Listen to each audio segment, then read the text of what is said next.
Hi, everyone. Welcome to Get Creative. I'm so happy that you all are here with me. And I am excited to do a deep dive into one of the things that I get requested the most is about being a unicorn agent. I'm going to do my best to keep track of what's going on. Unfortunately, I have no monitor. So if I'm looking at comments, I'm going to be looking this direction, but I'll do my best to keep my eyes on the camera. But happy everyone's here with me.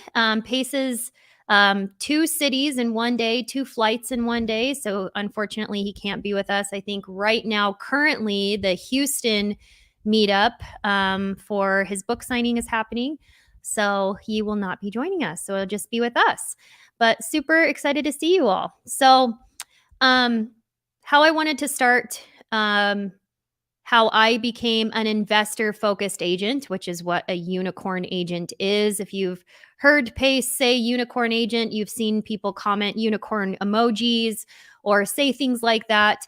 I thought we could kind of dive into how I got to be a unicorn agent and why I think it's the way to go if you have your real estate license. And if you do not have your real estate license and you are an investor watching this, a lot of you probably have a partner, a spouse, a girlfriend, fiance, boyfriend, girlfriend who you would like to involve in your business, and you might not know how. And you may be thinking, maybe they should be my TC. Well, having them get their real estate license is another good avenue for your partner. That way they can list your fix and flips, they can list your rental properties, they can help you write contracts, a bunch of other wonderful things, and you will get MLS access. So what's not to love about having someone who you're close to being a licensed agent?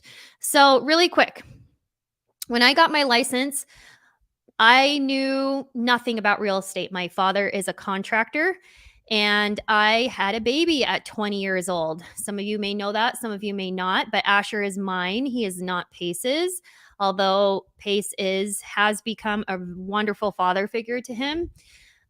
So I had a full ride scholarship, did great, graduated sixth in my class from a massive high school. And when I got pregnant, I decided instead of giving my baby to my mom and continuing about my life, I decided to take a full year off and be a mom for a full year and lost my scholarship. And after that year, I went back to school. And after racking up $10,000 worth of student loan debt in one semester, I thought this is not sustainable for me. I have a really small child and I need to figure out how to make ends meet. So I had a conversation with my dad, and my dad said, "Why don't you become a realtor?" And I never was in my thought process, never was in my plans, never was something I ever thought that I would ever do. And I made a joke back to him. Why would I become a realtor? Is it because of my magnetic personality? Because I don't have the most outgoing personality. Sometimes I'm like TikTok at this point has convinced me that I am on the spectrum for autism. And sometimes I do think that about myself. So I'm not a salesperson by nature. I'm not outgoing by nature. I'm not extroverted by nature. And so, but I did what my dad said, and I'm super glad that I did. However, you do not learn how to sell homes when you're in real estate school. You learn how many square feet are in an acre, and you know all about RESPA laws, but you do not know where you're going to find a buyer, where you're going to find someone who wants to list their home. You don't even learn how to comp homes, which is crazy. So I ended up sitting in Realty Executives. I took part in their executive launch program. And I was in the bullpen every single day because it was free cubicles. And I had no idea what to do. I didn't even know how to hold an open house. And so I went every day with my laptop and my cell phone and had a clean car just in case somehow miraculously a buyer wanted to get in my car with me and go see a house. But I did not know what to do. And a wonderful realtor, I had a mentor as well, which I guess I'll touch on her really quick. So Realty Executives assigned me a mentor, And a mentor is someone who is usually a seasoned agent who will walk you through, hold your hand while you get your first 3 deals done in exchange for taking part of your commission. She never helped me. She never gave me a lesson. The only thing that she ever did is I went to her office and I said, "Hey, I'm a little bit nervous because I'm 22 years old. I've never bought my own house." And I was second guessing my abilities. And she looked me in the eye and she goes, "Well, I'll tell you what, I would never buy a house from you." And that really took the wind out of my sails. So, real estate's a commission only business. I'm not making money sitting my butt down there every day. I'm taking time away from my son. And so, an agent who had enough business that he was able to rent an office next to the bullpen, he came out one day and he said, "Hey, do you want to make some money while you figure this out?" And I said, "Sure." And so I ended up working for Randy Duncan, which I did an interview with him on my YouTube channel if anyone's interested. I think it's a fantastic video. And a lot of people Randy's age, he's, in his 50s. We don't necessarily highlight those people on social media. We're not going on podcasts with people that age and older. Randy's been a licensed realtor for 40 years. What he's seen and what he's witnessed in the market, having that type of knowledge and wisdom, I think is invaluable. So definitely worth a watch. Shameless plug.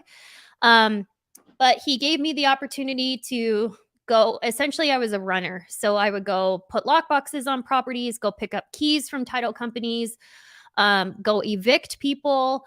And I learned a lot. And seeing him in his office every single day, he had, people coming and picking up checks, and he would go to the foreclosure auctions and, properties were being bought, properties were being sold. He was using his license, but he was using it in a different way. He was buying houses at a trustee sale with one of his cash investors using other people's money, OPM, and running the cruise, running the fix and flip, and then he would list them and they were profit sharing. And so that was my first aha, if you will, that wow, there's a lot of business that goes on that isn't just retail buyers and sellers. And what do I mean by a retail buyer or seller? I mean, that's a person who's actually going to live in the home or who actually does live in the home. So in my mind, 22 years old, I never thought that I could do that myself. And now some of you hearing me say that might say, ha ha ha, like, look at you now. You're married to Pace Morby and you're on a house flipping show on A&E. Like, look where your life has gone in the last 15 years. But I didn't believe in myself. I know a lot of us can attest to that. So I ended up still trying to make being a retail agent work, because when you are in an office and you see the office meetings and the awards and the rankings, they are usually going to, these agents who work and have big teams. They have other agents underneath them and they work with retail buyers and sellers. So that's my beginning. Now I'm going to share with you why I didn't end up becoming a retail agent and why I don't think you should either. So if you pull up some stats in your market, I'm going to speak on Phoenix, but any market. I mean, all of us have seen a realtor pull up in a 7 Series BMW with fake chiclet teeth, and they've got $1 million listings. We've all seen them. We all think that that's what it's going to be. And we all have this really messed up idea that we can do it part-time as well. I don't know where that came from, but all of us who get their license think, I'm going to be able to be a mom. I'll essentially do real estate on the side, and I'll be driving around in a BMW wearing Christian Louboutin high heels and selling $1 million homes. And that is the case for some people, but very few. So if you guys are curious and you think I'm lying, feel free to go to your title company and ask the percentage of agents that sell 1 house a year.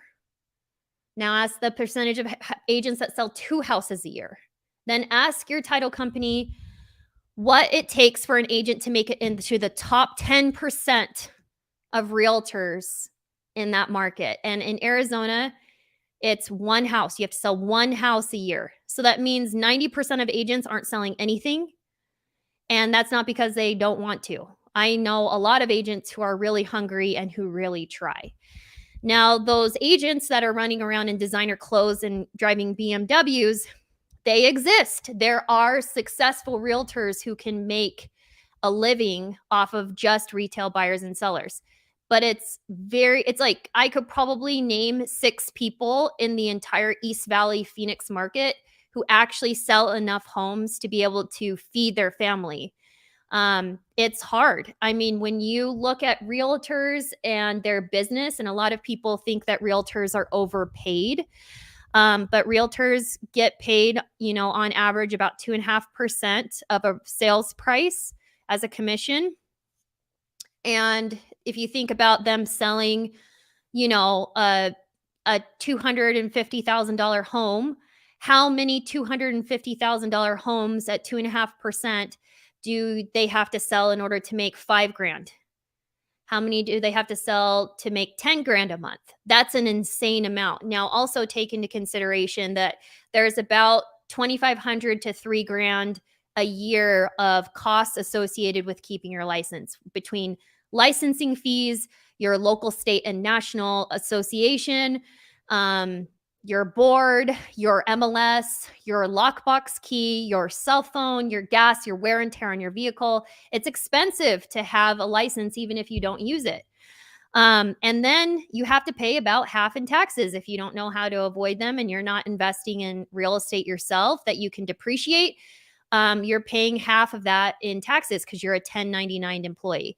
So you can kind of see where the problem is starting to arise, that maybe this isn't as fancy of a position as one thinks. This is not $1 Million Listing on Netflix. We're not all married to Tariq El Moussa, and we all don't look like Heather El Moussa, and we're not, selling Sunset or whatever it's called. Like that's not real life for most of us. So how do you sell enough homes to be able to make $5,000 a month? Because you're going to have to make 10 grand a month because half of that's going to Uncle Sam. That's hard. So when you figure out how you can actually get leads in real estate, the first way is to go to your personal sphere. So that's people that you know, that's old coworkers, that's family friends, that's people that you went to high school and college with. Now, on average, those people, like most people, if you're a realtor, dang well, like we've all had those phone conversations where your best friend is calling you for advice because they hired a realtor that's not you. That happens so much. So even your own best friend, has an aunt who has a real estate license, or has a coworker who just bought a house and they use this agent and their coworker has convinced them to use them. So even though you know a person who's actively buying or selling, there is no guarantee that they're going to use you.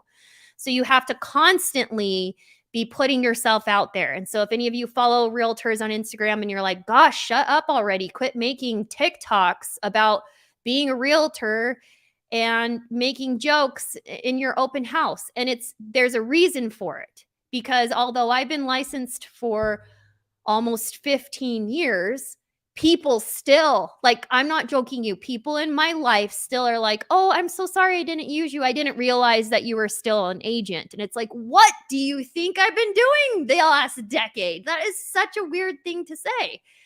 So you have to constantly be reminding everybody, because sales, of course, is a top of mind thing.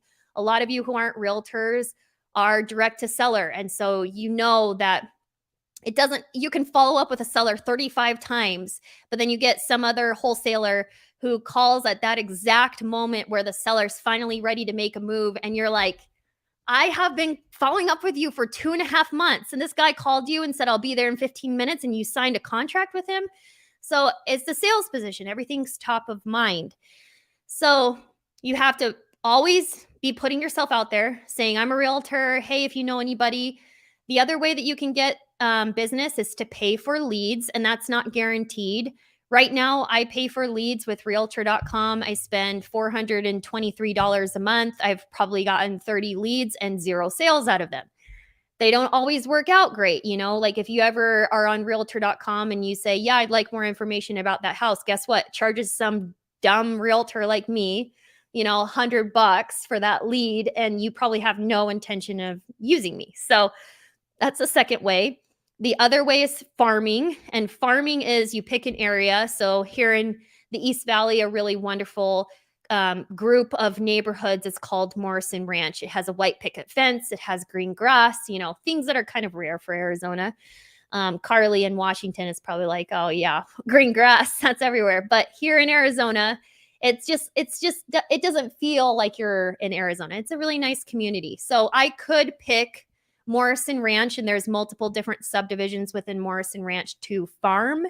And what I would be doing is I would be doing direct mail to that neighborhood, and I would be picking open houses to go sit as much as I could, weekdays, weekends, to where I kind of got like a neighborhood presence. I could do a newsletter for the community that I mail out. I could do like a calendar of upcoming activities where I say, here's when spring training is, and here's the sun's schedule, and here's when food trucks and where they're going to be, and, things like that. But all of that costs money. So that's one of the ways. And then another way is referrals. So every realtor who's in here is going to hear me say this, and they're going to have a nice chuckle, but it has come, we ask for it so much, it just slides off the tongue. The highest compliment that you can pay me is a referral. If you know anyone who's interested in buying or selling a home, please send them my way. And how often does that happen? Even if someone sends someone your way, again, the odds that they have an aunt who has a real estate license that hasn't really used it in the last 10 years and has a full-time job in corporate America is pretty damn high. And you're going to get passed over for, Aunt Nancy. And meanwhile, you're like struggling to, put food on your table. So it's hard. And I don't know if I've conveyed how hard it is, but it's dang hard. Now, you could probably say, well, once you've had a couple clients, they should be your repeat customers. Once, people move on average in Phoenix every 2 to 5 years. So when they're ready to sell their current home and move into another one, they should be calling you, right? One would think. But the number one thing that people forget about their realtor, prepare yourself, is their name. And you might be like, what? How is that even possible that they could potentially ever forget your name? You're on emails and text messages. This is one of their largest investments of their life. How could they possibly forget that they were crying to you at 10:30 at night? But unfortunately, it's true. And so us agents have been conditioned to do what's called anniversary marketing. So when we give you a closing gift, it's usually branded, and it's something that you touch every day or that sits on your counter that will leave you, again, top of mind in sales tactic. So if you've ever gotten a set of knives that's in your kitchen and it's got your realtor's name, phone number, and company on it, there's a reason why they will happily spend $650 on a butcher block of Cutco knives for you, because they're hoping that in 2 to 5 years, when you're ready to sell your house, that you look in your kitchen and you think, oh yeah, Laura did a pretty dang good job. That's her name, Laura. Let me give her a call. And then hopefully you get the listing and the sale of their new home. We're also taught with the anniversary marketing. If you've ever had your realtor reach out and say, hey, it's your 1-year anniversary, congratulations. Or, hey, just wanted to put together a quick packet on how much your house is worth. That's a sales tactic too. So you hopefully have appreciated in equity. And maybe you think, oh my gosh, wow, if I sold my house now, I could make $100,000. Wow, I've got a couple credit cards and some student loans that are really getting to me. Maybe we should move, So this is really, really, really long way. How long have I been talking? Almost 20 minutes to say that being a realtor is very hard. Now, on the investor side, and my number one thing that I love, and I've said it before, and some of you may hear me and get offended, but what did I say about buyers? They'll call you at 10:30 at night and cry about something because someone didn't buy them a home warranty, or they have a bad feeling and their feelings are always right, or they had a bad dream. or they're really upset that the seller stuck around while their home inspector was there, or someone said something about their shutters and they're offended. And so you get all these like super weird, hyper emotional responses because buying and selling your home is very stressful, no matter how wonderful your agent is and how much they manage your expectations and take things off of your plate and shield you from all of the weird stuff that's going on. You get offended on both sides, whether you're buying or selling a home. And talk about gray hair. I can't tell you how many times I've just been like, wow, you're really going to blow this whole deal up because someone won't buy you a $400 home warranty. Really? And when that stuff happens, guess what? All of that work and all of that time that I took to show you 45 houses before you decided that this was the one that really floated your boat and then you canceled on it, I made nothing. So, like the time spent versus return, and Pace was really good at this for me in the beginning because I never believed in myself. And he would say, the amount of hours that you've spent with this couple or this family, like you've literally been showing them houses for 3 years and you've made nothing. Now, if you took the time that you spent and what are you hoping to make someday? $2,000, $5,000. Now take that and divide that over all the hours that you've done. You could have done anything else in your life. Why are you wasting your time? And it's because you don't want to turn away a buyer, because the second you tell a buyer, hey buyer, I'm so sorry, I'm sick. Hey buyer, I'm so sorry, I can't go show you this house right now at 11 a.m. My son has a soccer game. Can we go at 12:30? They'll call a listing agent, go look at the house without you and write an offer. I don't know why. It always seems to happen. It's kind of Murphy's Law. So you always have to be ready to go at the drop of the hat. I swear you have buyers that aren't interested in seeing things for months. And the second you get on an airplane, they're ready to go. It always works out like that. Now, with an investor and working on the unicorn agent investor specific side, the number one benefit is that it is non-emotional. It's business. I'm not saying that you never have someone who gets upset or who, is I want this to happen or I won't do this repair.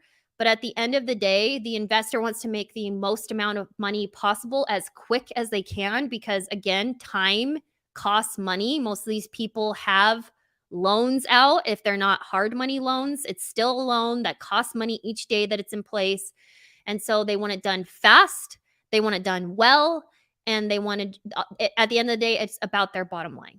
And so now you've entered a different realm to where, an investor wants to be bothered the least amount. So it's like, don't call me if there's, a problem with like, a realtor is complaining that the front door lock doesn't, it's misaligned and it's hard to lock the door. Don't call me. Reach out to the team and have them fix it.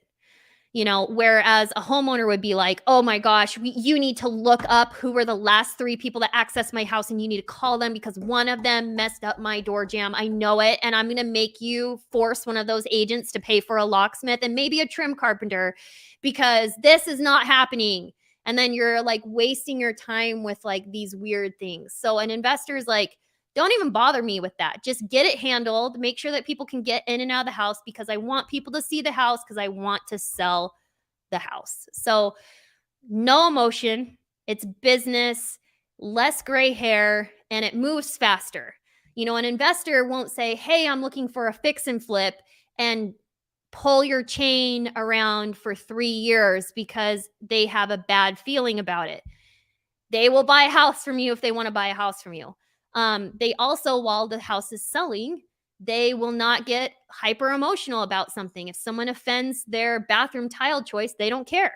It is what it is. It's like they probably didn't even choose it themselves. They're not going to cry about it that someone doesn't like their tile. So less emotional. Now, the other wonderful thing is that on a very small scale, an investor can handle, one deal every couple months. So one investor will get you 6 sales. On the larger side, some investors can handle 6 deals at once. And so it's like, how much can you provide value for? And so some of you might be saying, Where do I meet these people? Not everyone's married to Pace. The majority of my business as a investor focused agent never had anything to do with Pace. Never. Up until like about a year and a half ago, Pace started really involving me in his business, or I should say probably 2 years ago. But before then, like I had a full book of business from other investors. And so you may be thinking, well, how do you meet them? The easiest way, which is free, is your local RIA, your Real Estate Investor Association, one of those meetups. Um, some investors in here, if you want to sound off in the comments, a lot of you like would kill to meet an investor focused agent. I feel like I deal way more with that on the other side, where I'm talking to investors who are like, how do I find someone like you? Like, how do I get them to want to work with me? So any realtors watching this who are thinking, wow, I don't know where to go. And I don't know if anyone will trust me. And I don't know, like the investors out there want you, because the majority of agents, I suppose we should touch on this a little bit as well. So if any of you are going direct to agent right now, which I'm sure a lot of you are, because it's a fantastic lead source, a lot of you have probably noticed some awful behavior. Realtors are real turds. Yes, I just said turds on Pace's podcast. TURDS, turds. I said it. So they're real turds. The way they treat each other, the way they treat potential business is awful. And so I'm sure a lot of you have been on the receiving end of that, but they have a real chip on their shoulder for investors. They really do. And the reason for that is they think that you're stealing their business, and unrightfully so. They just have this feeling that you're going to come and snake some awesome deal that would have been a listing for them. And they fail to realize that the listings that they're not getting, that are being sold to an investor, either cash or creative, are homes that could not be listed for a variety of reasons, but it's because of pain. It's because of the bunnies. It's because either they did have it listed with a realtor and it didn't sell. Someone died. They're going through a divorce. The house is trashed.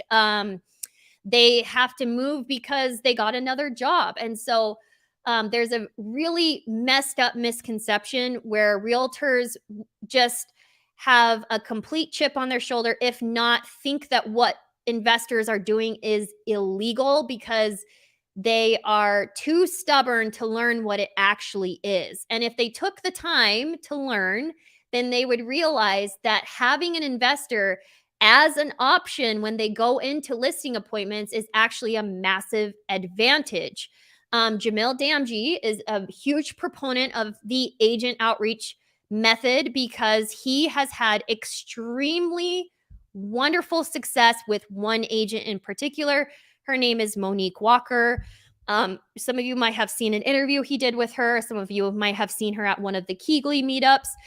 But Monique Walker is a very successful realtor, and she gets retail listings. But when she comes across a home that is not a good fit for the retail market, that's not a good fit for her to list it, Jamil Damji is a tool in her tool belt that she then will pull out and say, hey, Mr. or Mrs. Seller, it sounds like because of the divorce and the move and all of these things that are going on in the condition of the home, it might be best if I get you money fast. It sounds like you need to get out of this. The faster, the less painful. There's a lot of emotions going on. How do you feel if I were to bring over a wonderful friend of mine? He's a cash investor. He's a fantastic solution for issues just like this. And I think that this might be our best course of action. Well, guess what?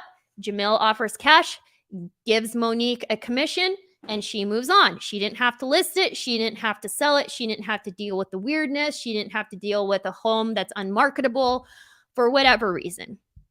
And Jamil and her have made millions of dollars together with her referrals and her teeing him up and him kicking her back a commission. So realtors who have the one-track mind of you're stealing listings from me, wholesale is illegal, wholesale is not illegal, So one of the things that I thought was the most interesting thing is I had a really close relationship with an escrow officer. And one day I asked her, I said, how many cash? And I had no idea. It was something that I really didn't think about until I started getting into wholesale. And I said, how many cash transactions versus MLS transactions are you doing? They were doing like hundreds of cash transactions a month, and only like they had 3 to 8 agents at any given time who were sending them a couple MLS deals a month for her as the escrow officer. And I was just like, this is crazy. Like, there's so much business going on underneath an agent's nose that if they don't want to take the time to learn about it, then they'll never get a piece of the pie. But if you want to take the time to just not only recognize it, learn about it and get your dang chip off of your shoulder and quit running around and telling everyone it's illegal, then everyone wins. Everyone can eat. Everyone will make money. So there's a definite attitude for agents. So that's one of the reasons why, is they think you're taking business from them and they think what you're doing is illegal. I've been talking for 30 minutes and I wanted to finish up and then do a Q&A, but I thought maybe I could open this up for some questions, or if I could scroll through the comments. So I'm sorry, I'm not going to be looking at the camera for a second, but does anyone have any questions so far, or anything funny you want to tell me? I love funny stuff. How do we appeal to agents in the market? So this is the funny thing. You think that agents don't want to talk to you, and agents think that you don't want to talk to them. Agents think, I have no idea where to find these investors. And meanwhile, as an investor, you're like, holy crap, if I could find an agent that spoke my language and knew what I was trying to do and could actually help me, like, I would be happy to give them listings and push business back their way.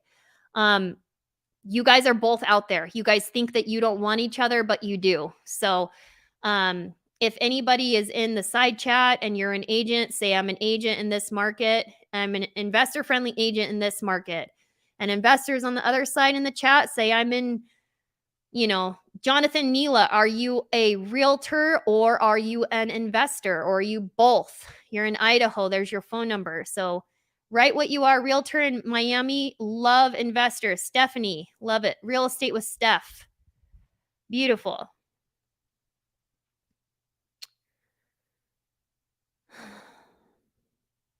Let's see. What do you think about agents that say that inventory is short in their market and everything is flying off the shelves? There still isn't a ton of inventory and houses are selling. That doesn't mean that's a bad thing. It's not a bad thing for you as an investor. If that, if they need more inventory, pick up some houses and flip them. So not a bad thing. Let's see. Guess maybe get more specific, Madge, what you want me to answer. How effective is Privy software for investing? It is incredibly effective. There's literally a button that says find deals and it will show you deals. You press a button. I can't imagine anything any better. MD Gonzalez, you're an investor. Where are you at? What markets are you in? All right. As a new sub 2 member, I'm not sure yet if the direct to agent approach that everyone speaks about is the same as finding unicorn agents. Can you explain the differences and also suggest 3 or more teams to speak with about these topics? Nabil, are you an agent or just a student in sub 2, or both? Direct to agent means that you're reaching out to agents to get deals. So usually they're reaching out to agents who have properties listed on the market for a long time and they're not selling, and you're trying to get in and open a line of communication where you can continuously follow up as a solution to potentially get them their list price just on terms. Now, finding a unicorn agent would be you're trying to establish a relationship with an agent like myself. Now, maybe this was the bad time to open up questions. What do I do as a unicorn agent? Am I just waiting until I get a listing and pitching creative terms to my seller and giving it to pace? No, No. As a unicorn agent, what I want to do is I want to make connections with investors in my market, and I want to find out what they need, and I want to go bring it to them in exchange for, once they are doing their exit strategy, what it is that I'm able to help on that side. So, first and best example, I go find an investor and I say, hey, what are you looking for? Oh, you're fix and flipping. Great. What's your buy box? Perfect. And are you using cash or hard money? Now, that's important because as I underwrite deals for them, I need to know if they have holding costs or not. A deal might work for a straight cash investor that won't work for someone who's getting hard money. Then I say, hey, if I find a house that's like that, what's the best way to send it to you? Do you want me to give you a call? Usually these deals go really fast. Or do you want me to shoot you a text message? Or is there someone on your team that you want me to send this to?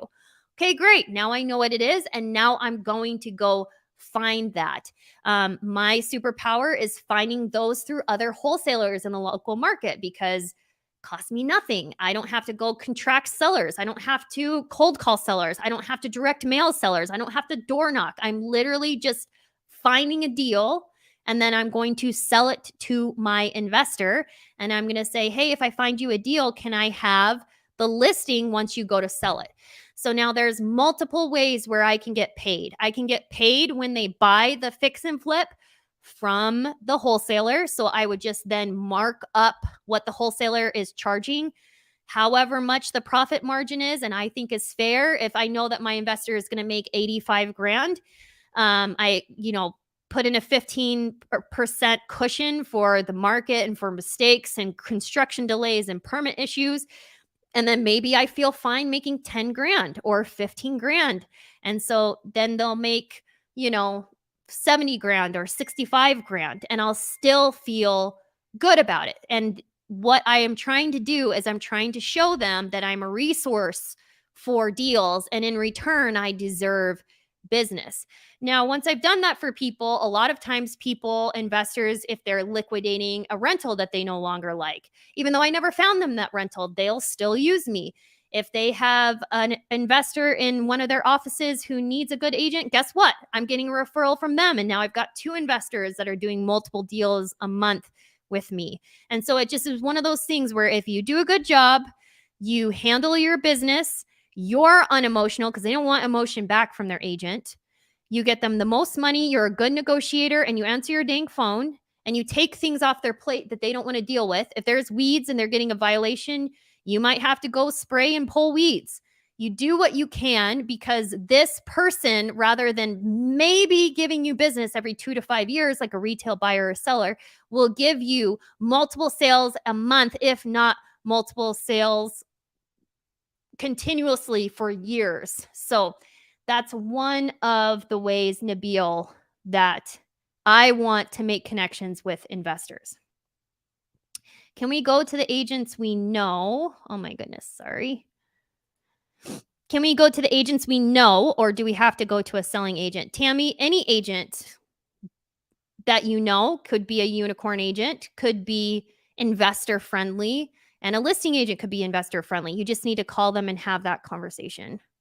I'm a Gator lender. Wonderful.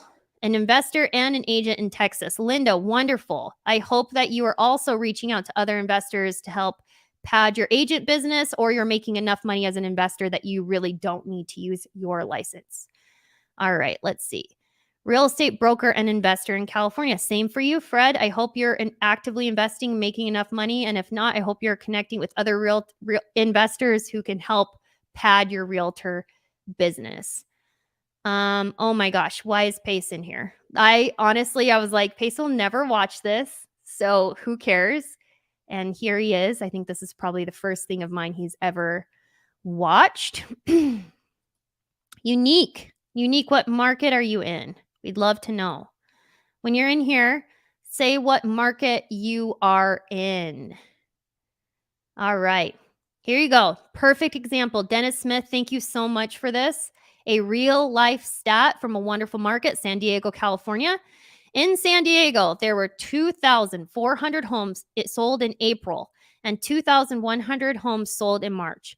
There are 33,000 licensed agents, so do the math. perfect example. There is not enough to go around to make sure that all 33,000 of those agents have a decent enough business to be able to pay their house payment each month. How do I befriend an investor? You need to provide value. So, some people go to RIAs and they have a drink, or they just show up and they go and buddy up next to the person that they already know, and they say, well, I went. I know so many people who are at every meetup, they're at every RIA, they're at every event, and they don't actively network. And so what do I mean by actively network? Pace is fantastic about this. And if you've heard him speak, he goes to one person, what do you have and what do you need? And he tries to then connect people or provide what they need back to them. So as a real estate agent, Ocelot Hood 209, I'm assuming that you're a real estate agent. When you go to RIAs, you need to be actively looking for investors that are actively working in your market. You don't want to go to an investor. One of my biggest pet peeves and how I can tell if someone's actually an investor who's doing deals is when you say, hey, okay, you're an investor. Okay, cool. What are you looking for? Oh, anything. Okay, and what price, what area, what's your buy box? Oh, I'll take anything. No, like that means you're not doing enough, or you don't know what you're doing, and I don't really want to help you figure it out over the next month. Like, you need someone who knows what they want. They're looking for another Airbnb for their portfolio. They're looking for a fix and flip, and they can handle 2 a month, and they want, a single family house, but they don't want manufactured. Like, you want people that can answer those questions, and then you want to go out and find it for them.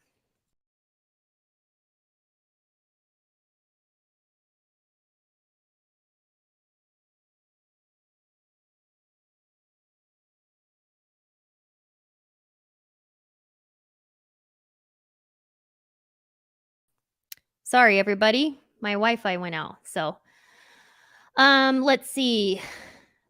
Listening to this and reading Pace's new book. This community is bringing millions in value. So good. Wow. I love that, Spencer. Thanks for supporting Pace. It means so much. I am so proud of him. Yeah, Pace is in here saying goofy stuff about being, yeah, anyways. The right kind of business people are the ones who turn into family. The only snakes and rats are in your backyard. Yes. And you want to do business with people that you appreciate. All right. Pace in here making goofy comments. Do you have to be a licensed real estate agent to attend a RIA meeting? No. Anybody can attend a RIA meeting. You can have a 9 to 5. You can be a doctor. You can be homeless. It's just a real estate and networking event. If you're interested in real estate investing, you should go. You should figure out where your local one is, and you should go and actively network. Let's see. Laura, my lady Anna and I missed you at the Denver meetup. Looking forward to meeting you and the girls. Oh, yeah. I have never been to Colorado. I feel like I would like it. I feel like it would be a really good place for me. But I decided to not go. We did a couple crazy trips with Pace where we were in a different city and doing different meetups every single day. And it was really hard on the girls. And the Denver one in particular, Pace was on 2 flights that day and did 2 meetups. And so 2 flights in one day with 2 meetups, meeting hundreds of people, is really hard on the little ones. So I will reach a point where my kids are older and I will be more along on the roller coaster that is living with Pace.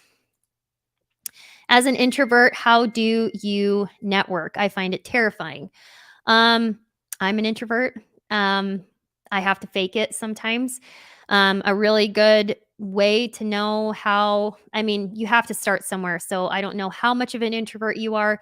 My first job that I ever had was at Wells Fargo, and I am very nice and I'm a good employee and I'm smart. But about 2 months into the job, I had a customer say, hey, I'd like to withdraw this, deposit this, put this here, and move this amount of money into my kid's bank account and pay this to my credit card. So did it all, handed him his receipts, and he threw the receipt back at me and he said, you are such a bitch. Get me your manager right now. And I was like, okay. So I went and got my manager, and my manager came out and he said, hey, what's the problem? And he's like, she is so effing rude. I've come here so many times. She never doesn't look me in the eye. She won't talk to me. She doesn't even ask me how my day is.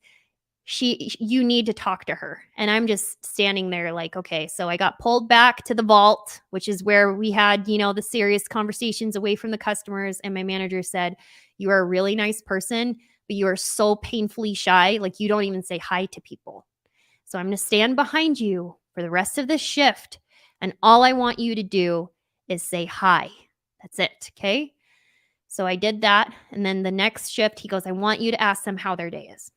And you're going to think it's stupid because you're going to have 6 people in line and you're going to get every other up and you're going to be thinking that it's dumb and you don't want to keep asking that, but you need to talk to people. Like, you have to talk to people because you're going to have this problem for the rest of your life. And so he held my hand. And by the time I was done with that job, I was the master of having these 5 to 10 minute interactions with my customers. I knew all about them. In fact, I even knew that one of them was a swinger, and she also liked to wear a collar for not her husband. She was married and she had kids, and they attended my high school along with me, but she wore a collar and hung out in a cage for her, I don't know, slave owner or whatever, sexual slave owner that she had. So it's like I knew so much about my customers from being able to not even say hi and address them. I knew all these things about their lives and remembered them. So I moved past that, and through work on myself and putting myself out there, making myself scared, I've gotten better and better. If some of you have met me in person, you know I'm not perfect. I get overwhelmed if there's 6 people in front of me. Sometimes I don't know what anybody's saying. I'm not great at making eye contact, but I've had to become a stronger person because of the special man that I'm married to. I talked to Elena Cardone about that.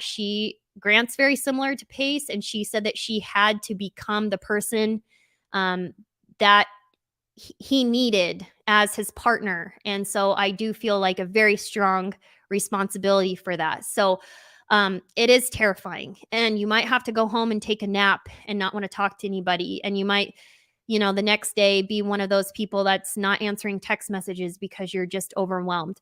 But if you want to make connections with people, which I'm here to say that it's very much worth it to put yourself out there. And even if you're not a lonely person, like most of us introverts, we don't really care. We're not lonely. We're sitting at home every single day and we don't talk to anybody. Pace, when we were first dating, he's like, hey, when are you going to go hang out with your friends? And I was like, I'm not. And he was, when are you going to go on a girls' night? I'm not, when are you going to go on a girls' trip? And I'm like, I want to be home. I don't know. I don't want to go do it. I don't do that, So I understand how you feel. It is terrifying, but it is very much worth it to put yourself out there. If not for the wonderful connections that you can make, but the people that you can help. And so if you aren't good at the small talk and you don't want to go to a RIA and say, hey, how's it going? How's the weather? So, what do you think about this allergy season, huh? Maybe you can say the simple, what do you have and what do you need?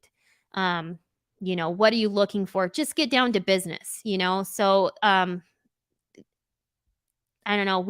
A lot of us introverts have a little bit of I don't know. I wouldn't call it Asperger's. That's probably not a politically correct term to use anymore, but sometimes I feel like that's what I have. It's like I'm almost allergic to small talk. I don't get it. I don't care why. I don't want to do it. And so it's one of those things where it's a lot of times, when I'm talking to people, it's just if I'm going to call you, it's for something. I'm never going to call you just to shoot the crap and talk about why the sky is blue and how I feel today. It's just not going to happen. And so if you're like that, then just get down to business because you're here for a reason. You're either here to make a connection, to make money, to feed your family, to pay your bills. And so to keep that in mind. And then the next day, after you have done your dang best, the next one will be easier. And if you need that next day to recover and just hide out in your house, then do it. Sorry, that took a long time, but as an introvert, I understand your pain. Am I going to come to Omaha, Nebraska? I probably will not. I'm so sorry. I would love to. I've never been to Nebraska either. I think here you guys have corn or something. But I would love to. But this particular trip is too crazy.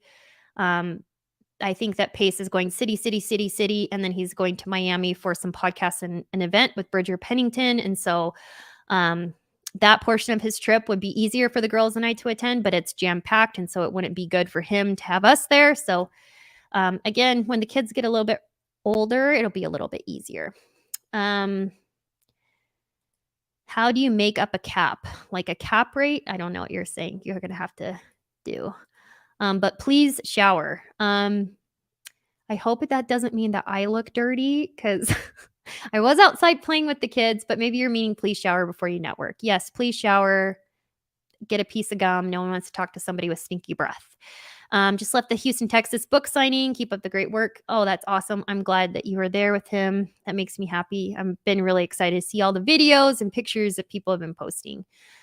Meeting Pace in Atlanta, one of his favorite cities. I'm sure he is super excited for that, and only one city for that day. So that's good. Do you have any recommendations for underwriting against a multiple exit strategy quickly? Tools, resources, great underwriters in the community to speak with. So Pace is putting together, there's going to be weekly underwriting training, and you'll become certified in each of these exit strategies. So definitely stay tuned. It's almost done, and it's going to be the best thing. However, if you're nervous that you have to take one property and underwrite it for all of those, you won't. If you have an investor who's looking for a specific property and you know why they're buying it, what's their buy box and what's their exit strategy, then you'll underwrite it for that exit strategy. You won't be saying, oh, Mr. or Mrs. Investor, you can fix and flip this, but you also could turn into sober living, because they know that. But not everybody wants a sober living. Not everybody, wants to fix and flip. Some people want to hold right now. And so you'll know what they're looking for, and that's how you'll be underwriting properties. Let's see. Want 5 to 20 units in Phoenix or DFW? Manuel, I have an agent who just sent me an 8-plex, and I can send it to you if you send me your email. It's in Phoenix. All right. Let's see. Is that Julie? I don't know who Julie is, but maybe Julie's in the comments. Let's see what else we got. Learned so much these evenings. These are gems going to cherish and get more tuition for my sub 2. I love that. Great, great, great news. Okay. Let's see. Let's see what else we've got. Need to go to a local RIA ASAP. Yes, please do. It's a wonderful way to meet people. All right. I'm coming across agents that are not open to creative finance and play gatekeeper for their clients due to them not open to subject to, have been going to the seller directly. Is this the wrong approach in your opinion? Jonathan, as long as you're not a licensed real estate agent, you have every right to go direct to seller. I cannot. It's a huge, massive violation. But if an agent is not presenting your offer, they should. Every offer that an agent gets, they're legally required to present it to their seller, whether or not they like it or not. But they need to present it. But that doesn't mean that they're pitching it in the right way or in the right light. So if you've got an agent who's the exact opposite of a unicorn agent, you can do what you're doing, or you can wait until their listing expires, because they're probably not going to be successful selling it anyways. And then that's a wonderful sales tactic too, to then use on a seller. Like, hey, Mr. or Mrs. Seller, I offered this to your agent 3 months ago, 3 house payments ago, and I don't think that they told you. Oh, they didn't? Oh my goodness. And guess what? She didn't sell your house either. But here I am. Still will give you what you want. You just have to give me terms. So sometimes that can work actually in your favor. How do you get started as a realtor? You have to go to real estate school. It's really easy. It's almost too easy. And that's probably why there's so many realtors and so few deals going on. The easiest way to do it now is online. If you are the type of person that you're going to space out, or you will take 8 months to get your license, then maybe you need to hold yourself more accountable and attend in person, even though it might be painful for you. I did a 2-week crash course in Arizona at Arizona School of Real Estate and Business, or ASREB.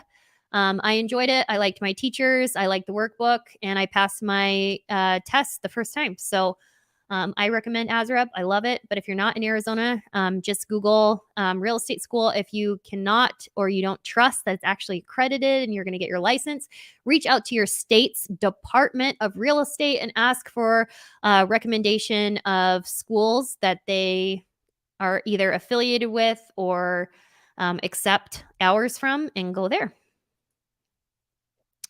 All right, let's see. Yeah, now look at me running my whole podcast. Yeah, but it's still hard. I still second guess myself every step of the way leading up to this. And even so, I'm probably going to wake up at 3 a.m. and rehearse everything I said and beat myself up for it. I'm an introvert. So glad you're speaking on this. I think I still probably a lot. I kind of look at it as a negative aspect of who I am. I wish that I was an extrovert. It's because our society is definitely built for extroverts. Extroverts will do better than us. They just will. But I've kind of figured out a weird hack in my own way of dealing with it. But I'm not as good as Pace all day, every day, multiple times a day. Like it starts to get to me, and I can get worn out really fast. So, yeah. TMI, can't throw that out that like that. I don't even know what I said. That's how much of a good match Pace and I. Pace was talking about seeing me naked, and I don't even know what was TMI that I said, but apparently it was something. Carly, what did I say? I don't even know. Oh my gosh. Anyways, okay. Used to be a travel nurse, hard for the hubby and the daughter, hauling them with me and 2 cats. Yeah, that would be super, super, super hard. Carly, you can't tell that I'm shy. That's really good because sometimes I feel like I'm just unfriendly. And it's not that I'm unfriendly. I'm just damn shy and weird, awkward, I would call it. Great leader to take you under his wing like that. Yes, very true. What is a great buy box? Sean, there is nothing that makes or breaks a buy box being great or not. It just is what an investor wants to buy. So a buy box is the area that they want to buy in, the price range, what property type, and any other requirements that they have. Say you have an investor who doesn't want to pull permits. So they don't want anything that they're going to have to tear down walls or add square footage to. That would be a buy box. And that just because someone does want to pull permits or doesn't want to pull permits doesn't mean it's good or bad. They know what they can handle, and they know, how long they want to spend on each project to where they can make the most amount of money. And so it's just up to you to find it. Thank you so much. Appreciate that. Great match for my hubby. I think so too. I think that for a long time, I thought that I was the perfect match for him, but having kids will really make you second guess yourself because having kids is hard on your marriage. Laura, thanks for being so transparent. Keep walking in the strength. Appreciate that. I do try to be transparent. One of the things that I really do not appreciate about people who have a public platform is pretending like you're perfect.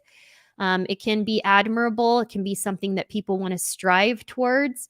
But after a while, in my opinion, it makes you feel really bad about yourself. And I've said this before, I don't ever want people to think that I don't fart or that my life is perfect, because it's not. And I have problems just like everybody else, and I'm not perfect just like everybody else. And so although you could look to me and say, wow, I hope that my real estate business looks like yours someday, or I hope that I have a great partnership like you and Pace have, or I can't wait to have kids and be a strong mom like you, I will take and accept all of those compliments. But I do not want to ever make someone feel less than. We are all the same. We're all human. We all, have our crap. So, yeah. And not that I'm not actively working on myself. I'm always working on myself. But I appreciate you appreciating my transparency. I had to consciously train myself at eye contact. Avoiding it can be a trauma response as well. Yes. Awareness is key, and realizing nothing is actually personal. Yeah, very much so. Sometimes I don't know which eye to look at for people too. I don't know if anyone else feels like that. I caught you at a great time at Growth Summit. I hope that means that I was outgoing. Appreciate that. All right, let's see what else we got. Let's see. Your story just made my stomach turn, and it wasn't even my experience. I don't know if that's good or bad either. Hopefully it's just about me being shy. So I think also people now seriously lack the social skills, aka soft skills that were once polite society. Too many people just keeping their head down, saying hi moves mountains. Yes, that is true. The other thing too that is a good thing to keep in mind, which I probably all of you are like, yeah, Laura, we know that. But to realize that no one's thinking about you, especially if you're an introvert, you also probably have a little, like you're a little self-conscious like me. And so you're like, oh my gosh, everyone sees my hairy unibrow that I have right now, or the pimple on my upper lip. No one sees that. No one's thinking about that because they're thinking about their hairy upper lip. They're not thinking about your pimple. They're just not. And so if you keep that in mind too, that like everybody, when I'm at networking events, I try so hard because I can't. Pace will not stand next to me ever. Like that man is off. And so I can't just sit next to his side and be like, hi, nice to see you. So I've learned really quickly, like, hey, I'm gonna go seek out people that I don't know and just say hi and how are you doing? What do you do here? You know, what are you looking for? And try to have good conversations. And I realized really quickly that people are almost like take like a sigh of relief, like, holy shit, someone, sorry, I can't cuss on here. Not on Pace's YouTube. I'm sorry, Carly. I lasted an hour. Someone tell Pace I lasted an hour without saying a cuss word. Um, People will almost take a sigh of relief. Like you'll see they physically like relax because they were like gonna have to be the one that has to go up to somebody and talk. And they're like so happy that you came up and decided to, you know, pick their brain, that they don't have to go do it themselves. And so when you're at networking events, remember that no one notices what you think everyone notices. No one's thinking about you and all of your weird insecurities. They're thinking about themselves and all of their weird insecurities. And also, like, they feel awkward too. And so if you know that and you just go up and talk to them, they'll feel really good. Let's see. Girl, camping is the best. I love that. I do love to be outside. I'm an agent. Every broker has a cap to reach annually. How do you make up the cap while being a unicorn agent? I hate brokerages that have caps, even though I'm currently at one. I like flat fee brokerages. I like investor friendly brokerages. You don't have to be at a brokerage that has a cap. I don't know. Go to HomeSmart. It's like a couple $100 a transaction and no monthly fee, no caps, no splits. So do what you want. And also it depends on like how you're making money. So if you're marking up deals from wholesalers, you're getting paid a commission. And so you need to probably talk to your broker. I was at an investor friendly brokerage called Treehouse when Pace and I were wholesaling, and we bought a Homevestors franchise. And I went to my broker and I said, hey, we bought a Homevestors franchise. Do you want me to run these through the brokerage? And he said, absolutely not. So guess what? Every assignment fee, we kept 100% of it. Didn't run through my brokerage. I didn't have to turn in the paperwork. It's different. So depends on what you're doing. But if you do want to run it through your brokerage, which is always a safe way to do it, you're just running through a commission as usual. You take your split, whatever your employment independent contractor agreement, your employment agreement states is the same rules those chunks of money will be following. Let's see. Totally true. Extroverts get energy from people. Extroverts give energy to people. Yes, very true. You can do some energy work type of things where you envision, you know, like a little bubble around yourself to protect yourself. So you could do that too. We have word vomit. Oh, I'm the queen of word vomit. I love it. Wow. Pace is being so nice to me. He said I was beautiful. I think that he is lonely on the road. Oh my gosh. My husband was an introvert, been together so long you cannot tell. Yeah, that's true. Introverts, once they're comfortable around somebody, like I can talk Pace's ear off, much to his annoyance. And he's probably like, damn, you like never talk. Why are you like, why won't you shut up around me? So I'm on the fence about becoming an agent here in Tucson. My goal is to become a stub 2 student. Do you have any advice? Absolutely. I am super big on this. You do not have to be an agent to be an investor. Some people think that it's a huge value add. To be honest, I feel like the only value add being an agent is having MLS access. That's it. It really doesn't do anything. In fact, it puts a lot of handcuffs on you for things that you can't do. You can't go direct to seller. You can't, I mean, there's so many things that you can't do because you're a licensed agent. If you have the intention of being the licensed agent, say, Lizanne, if you and your husband or you or your fiance are in the investor game together and you guys want to fix and flip, then it might be worth it to get your license because you can list your fix and flips for very little money, if not nothing, and keep the majority of it as profit margin. And that all goes to your family. So I don't know your exact situation, but you do not have to be an agent to be an investor. And in a lot of ways, it's better to be an investor without being an agent. Let's see. Hardcore thinking about swingers now. Oh, it must have been about my Wells Fargo lady. She was on a TV show about it too. It was really funny. I was watching a Sex Lives or something TV show that was on TLC, and it flashed by Chandler, Arizona. And then she was on there. It's really funny. My husband is the same, doesn't care for small talk. Yeah, me either. But some people need it. It's how you find your people. It's organic and you don't feel like running away immediately. Yes. Let's see. Pace is being funny. I must have missed a Pace joke, which that stinks. I have to get to bed. Good night, Brian. Appreciate you being here with me. Stuff is wonderful. Thanks for sharing. All right. I'm an agent. Every brokerage has a cap. Okay, we got that from Kay, so we're doing good. Beautiful. All right. Well, I'm going to touch on something really quick too, which is important.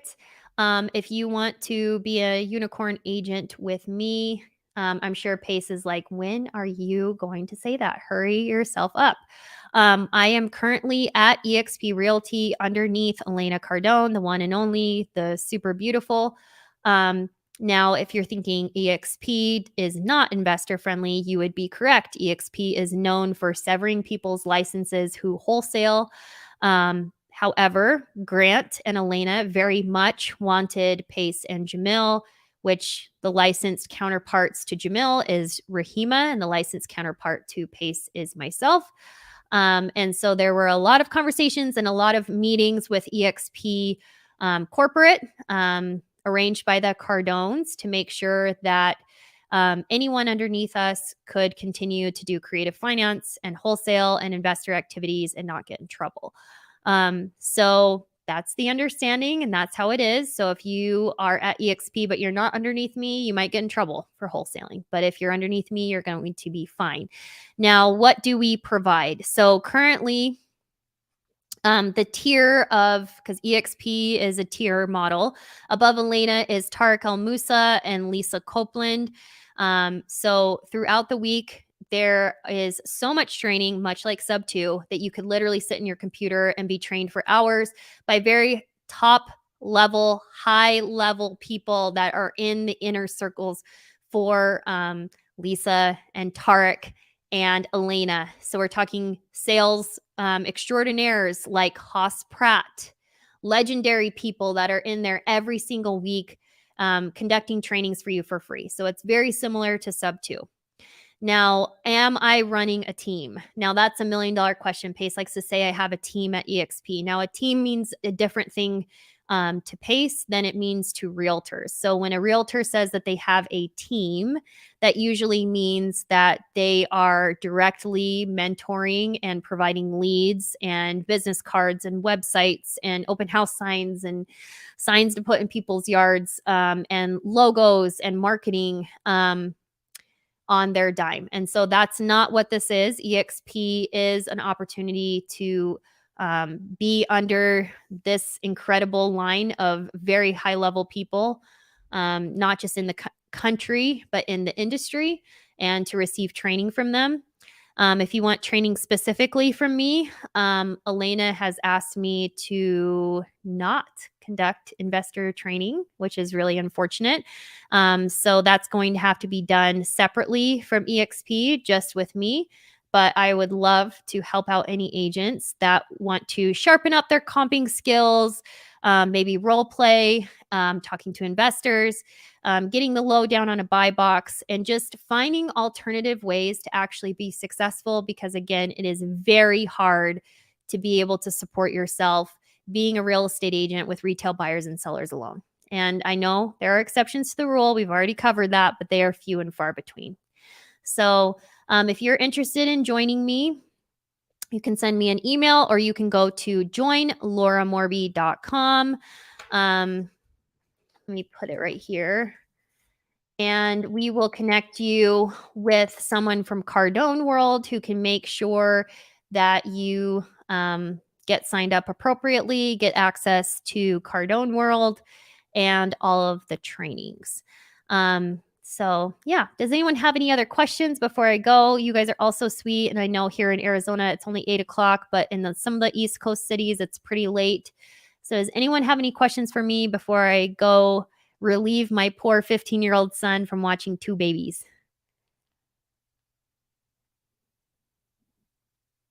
Have I considered getting my brokerage license? Um, I will be very direct with this. Hell no. I have at Treehouse Realty, I worked hand in hand, kind of became a right hand woman for the owner of Treehouse. It is very hard to make money and it is very hard to make agents happy. So, some of you who have been direct to agent can see the attitude with most of them. There's a lot of, hey, we need office space. We need not just a printer, but one of those big printers that shoots out stuff. Why are there no open house signs in here? Why do we not have marketing put together each month that we can put on our social media and do newsletters? Why do we not all have our own personal websites with IDX access to MLS? Why do we not all have our own websites? You spend so much money, and agents have a really high turnover rate. And also, most agents don't want to have a commission split, especially agents that are doing business. So you'll have a lot of people who will take thousands of dollars from the brokerage. And then once it comes time that they close a sale, they'll come to you and say, hey, I've had a couple really bad months. I really need new tires on my car. I know we agreed to a 70-30, but is there any chance that I could take the lion's share of this and catch you on the next one? And then guess what? For the next one, they're gone. And so, not a long story short, very direct. Absolutely not. I will never have my own brokerage. Will I ever become a broker? Absolutely. Here in Arizona, we have realtor agents, and we have brokers. A broker requires some extra education and some more fees. Very happy to be a broker someday.